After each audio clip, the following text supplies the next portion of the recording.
At the end of corporate presentations these days, there's usually the Q&A session, enabling the audience to have some interaction with the speaker.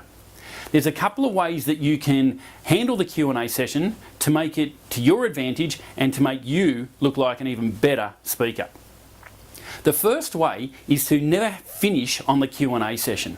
Because what happens normally in Q&A sessions, presenter gets towards the end, says, "Okay, any questions?"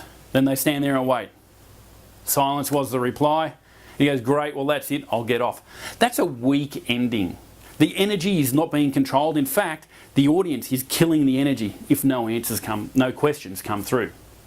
A better way to handle it is to have your presentation before your conclusion.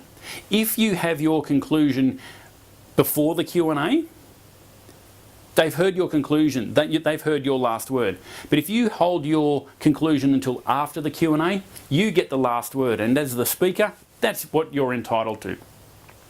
The second thing is to not just limit it to questions. Ask for questions, comments, thoughts, feedback.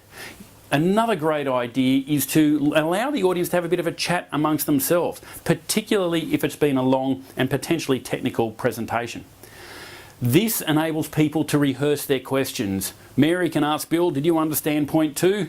And they go, no, didn't quite understand that at all. They work out their question and they stand up and ask a coherent question that's been rehearsed.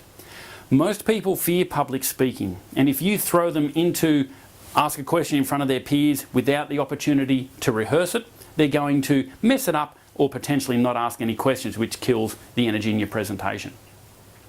Structuring the Q&A in this way will enable you to appear as a better leader, a better speaker, and someone who should be listened to.